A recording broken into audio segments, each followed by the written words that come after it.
So, hi everybody. I wanted to take a moment to talk about the new documentary that was released about Kurt Cobain, called Kurt Cobain Montage of Heck, and it just recently premiered on HBO, and it was in like select theaters for a short time before that. And I actually saw it before it premiered on HBO, but I've heard a lot of people since the documentary premiered on HBO. I've heard a lot of people who were kind of shocked at the stuff that was in the documentary. Like even Nirvana fans and people who liked Kurt Cobain, some of them were kind of shocked at how negatively, at least in their mind, the documentary portrayed him. And personally, it didn't shock me at all because a lot of it I already knew. Like at the beginning, when he talks about trying to have sex with, a girl who had some disabilities and, you know, trying to commit suicide over that because, people were so horrible to him and, abusive at school and bullying about it and stuff like that. I mean, I knew that because that's actually in the journals that he wrote, and I've read those. And I knew some of the footage that was going to be in it of like his home life, especially with, Kourtney and Francis. I knew that there were going to be some negative things there too, because even before I saw the documentary, I had read interviews with Francis where she talked about him trying to cut her hair as a baby when he was really high and stuff like that. And in no way am I saying that, I'm excusing the bad things that he did. I mean, there's no doubt in my mind that, he had a lot of negative qualities. I mean, he had real social issues. He definitely had, I think, some kind of probably mood disorder. If you read about him and just the way he reacted on a general basis, you'll see that I'm not sure if, he was bipolar or whatever, but he definitely seemed to have some kind of serious mood disorder. I mean, he would, have manic phases and where he was, kind of really productive and active, and then he'd have like really depressed phases or really, angry phases, and a lot of times these moods would like kind of just snap in and snap out. Like I've read I don't know how many stories about, when he was working with people in the studio or whatever, that sometimes out of nowhere he'd just go sit in a corner and like wouldn't talk or interact with anybody for like an hour or two, and then he'd just snap out of it and he'd be able to go back and do the work. And I mean, those things added to the fact that he had a serious drug addiction, with heroin at least at the end of his life, at least the last few years. I mean, all those things are definitely going to lead to some negative behavior and some bad personal qualities and attributes. I see that, and I see all the bad stuff, but I also see, the good stuff. I mean, he could be very sensitive. He cared a lot about certain issues like, women's rights, and, he hated anyone that was prejudiced and, stuff like that. I mean, he had an idealistic side that, was very good, but he also had a very dark side.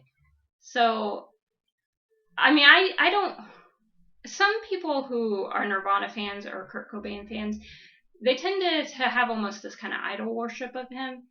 And his daughter even said when she decided to help make this documentary that, she wanted to kind of destroy that myth about her father, that he was, this perfect, great person, and, he was this tortured genius who was just, abused and abused and abused, and then he, killed himself because of that. She wanted to help people to see who her father really was, both the good and the bad.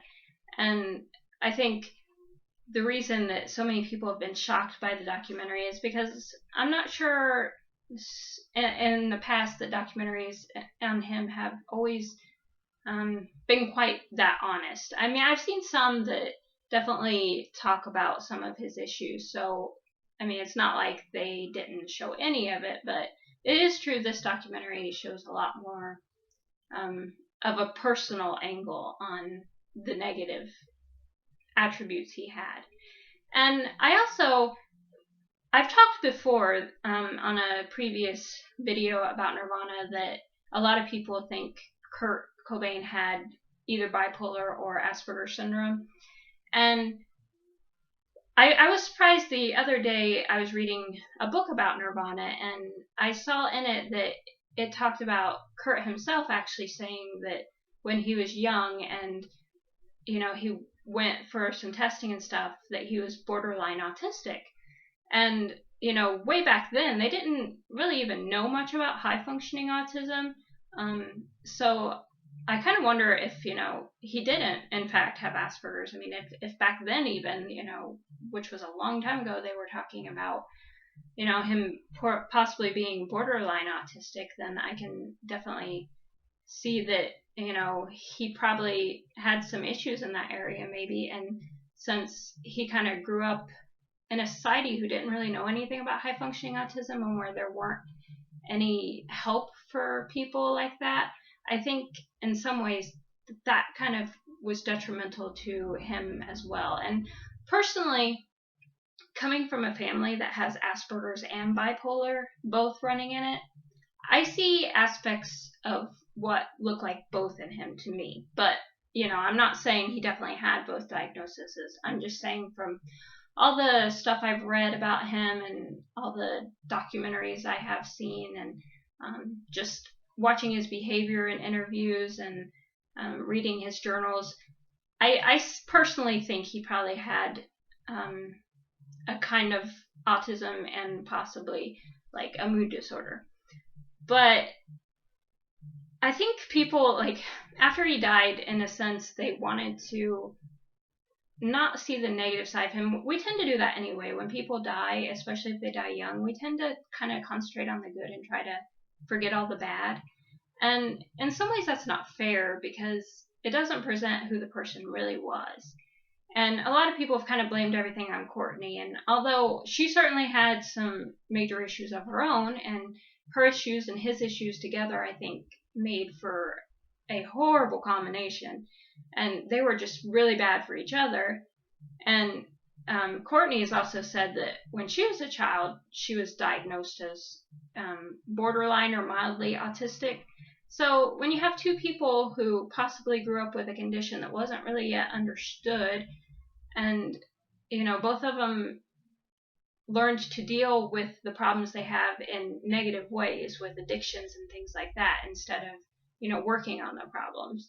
So I think that overall, I don't think the documentary is as shocking or negative as it may seem, but it's definitely kind of shocking and negative when you compare it to the myth of Kurt Cobain, the idea that he was this great godlike genius who, was just a victim all the time, which was not true. He was not always a victim. And in fact, sometimes he did some really kind of hurtful things to, a lot of people around him, if you really study his life. And a lot of those people around him, they also did hurtful things to him. I mean, his parents certainly made some huge mistakes when he was growing up. And, Kourtney was not a good influence on him, and he was not a good influence on Kourtney. And it's just, I look at it and, I see a lot of sadness. And I see, as someone who grew up with undiagnosed Asperger's syndrome, I see someone who was just lost and didn't know how to deal with all the problems he had and all the things that he didn't understand. And I also think that, a lot of people don't understand in a way why Frances would participate in a documentary that kind of views him in a negative light. But you got to understand, I mean, from her point of view, her dad chose to leave her, and committed suicide. And that's hard for anybody to deal with. And it's very natural that, she would have a lot of anger about that, which, she said herself that, she's always been angry at him for killing himself. But she also said that making this documentary actually kind of helped her get rid of some of that anger, because she felt like she understood him more. And, she could actually feel empathy for him and the things that he went through. So that's kind of my view of the whole new documentary. And if you've watched it and you'd like to share kind of your thoughts, what you felt about the documentary, feel free to do so. And I appreciate you watching this video, and I'll see you later. Bye.